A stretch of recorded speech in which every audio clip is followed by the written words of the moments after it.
লাবণী সরকার এবং কৌশিক ব্যানার্জি টলিউড ইন্ডাস্ট্রির পাওয়ার কাপল বলা যেতে পারে। অভিনয় করতে এসেই দুজনের আলাপ হয়, একে অপরের প্রেমে পড়েন এবং বিয়ে করেন তারা। তবে লাবণী এবং কৌশিক দুজনেরই খারাপ অতীত ছিল। দুজনেরই এটা দ্বিতীয় বিয়ে। শুধু কৌশিকেরই নয়, কৌশিকের ছেলে সুস্নাতকেও আপন করে নিয়েছিলেন লাবণী। অনেকেই জানেন কৌশিক ব্যানার্জির প্রথম স্ত্রী হলেন শ্যামল মিত্রের মেয়ে মনোবীণা মিত্র। তাদেরই ছেলে সুস্নাত। কিন্তু মনোবীণা ও কৌশিকের বিবাহিত জীবন সুখের ছিল না। মনোবীণার মানসিক সমস্যা দেখা দেয়, তাদের বিচ্ছেদ হয়ে যায়।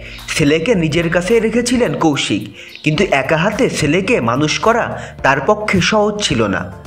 কৌশিক তখন টলিউড ইন্ডাস্ট্রিতে চুটিয়ে কাজ করছেন, অন্যদিকে লাবণীও তখন কৌশিকের সহ অভিনেত্রী। দুজনের মধ্যে আলাপ হয়। তাদের দুজনেরই জীবন অনেকটা একই রকম ছিল। প্রথম বিয়ে থেকেই দুজনেই ধাক্কা খেয়েছেন। অন্যদিকে সুস্নাতকে দেখে লাবণীর মধ্যে মাতৃত্ব জেগে ওঠে, আর সুস্নাতও লাবণীর মধ্যে নিজের মাকে খুঁজে নেওয়ার চেষ্টা করে।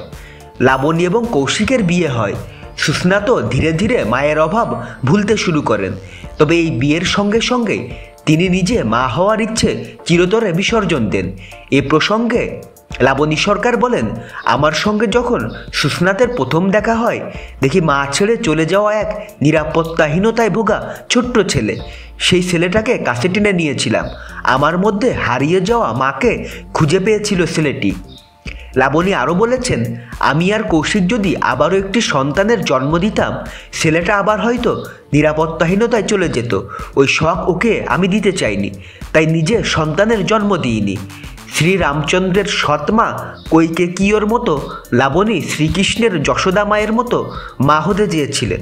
একটি সাক্ষাৎকার দিতে গিয়ে লাবণী বলেছেন, ইভল আয়ের স্মরণ করে বলছি, আমার আর আমার সন্তান সুস্নাতর সম্পর্কটাকে নিয়ে আমি কিছু বলতে চাই না। বিগত 27 বছরে মুখ খুলিনি। এটা আমার কাছে ঈশ্বরের কাছে পাওয়া একটা সম্পর্ক। এটাকে আমি জীবনে সবচেয়ে বেশি প্রাধান্য দিয়ে থাকি। তো বন্ধুরা, ভিডিওটি নিয়ে কোনো মন্তব্য থাকলে কমেন্টে জানান, আর আমাদের চ্যানেলে নতুন হলে সাবস্ক্রাইব করুন। ধন্যবাদ সবাইকে।